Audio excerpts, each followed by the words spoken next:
I want to talk about timing the market, Veronica, because this is so important.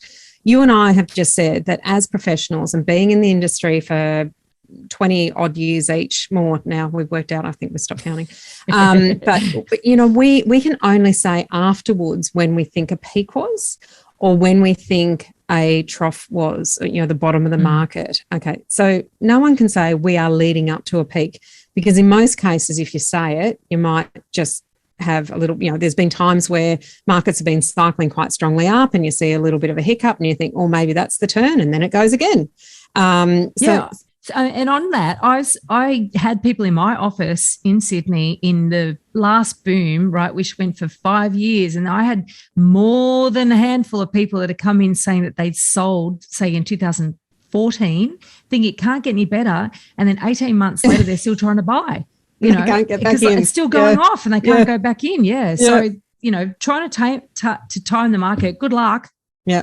So I just want to do a couple of examples of people who timed it quite well on the outgoing, but are really getting smashed now because they bought. So there's two different sides to this. This is a particular property in a family-friendly suburb, fabulous school catchments, bigger blocks of land, not many units, a really low density. So tick, tick, tick so far. This is a highly regarded suburb, well sought after. It's a 3-bed, 1-bath house on 875 square metres. So good, tick, tick, tick so far. The house is okay. There's nothing that would stop me looking at this house from an investment perspective. The room size is fine. The layout's okay. All of those things add up. The land size is okay. The orientation is okay. And the walkability is quite good. So far we're looking pretty good on some fundamentals. But this is a C-grade asset, and you can see from the flood picture on the slide that's in front of you now, if you're watching, this property sits right in the heaviest flood area and is on a busy road. So let's talk through the numbers, because this has had 2 resales. One was in September 2010, which was before the January 2011 floods. It sold for $586,000. So this is Brisbane, and it's in a good suburb. So then it was a fairly steady market at that time, starting to slow down a little bit. The median in that suburb at that point in time was $700,000. So that sold in what I would say was a, pretty reasonable transaction for less than the median at the time. It resold in October 2021 with absolutely no improvements whatsoever for $1.37 million. Now, this was in a peaking market, and the median in that suburb was around $1.4 million. So you can see there what this market has done to people in not differentiating between B and C grade asset. They've actually paid a price for a median house for a subgrade asset in October 2021. Now, we've just done an estimate on that post-flood, and it's probably sitting around $850,000 now. Wow.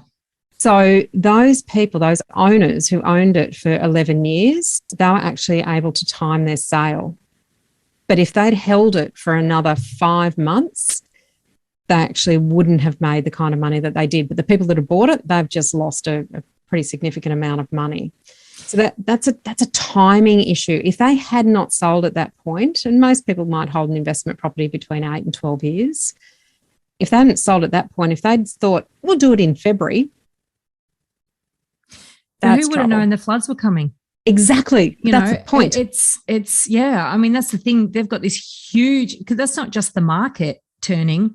That's actually, a major natural disaster. Major event.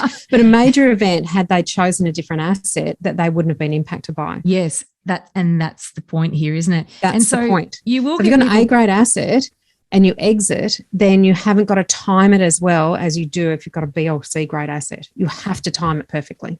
And, and so then you've got the people like the mortgage broker and other people running around saying, oh, great, well, I'll go and buy that for $800,000 now, whereas I would have had to pay, 1.3 or whatever it was back in, 6 months ago.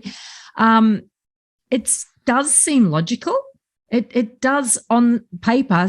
You think, oh, that's a great idea. However, that volatility and the need to understand, and also you can't choose when to sell that property. You don't have that flexibility of if life changes or you want to upgrade or whatever. You are that's more of a trap, that sort of property, than Even a B grade property is, you know. So, and that's what we want you to be fully aware of with flood impacted properties. They're not, well, they might be bargains, but bargains are not bargains. Good. They're cheap. Yeah, that's a big difference. A bargain is being able to buy something under market value that is still of good quality. And you and I would certainly agree that a C grade asset, because it's cheap, is not a bargain.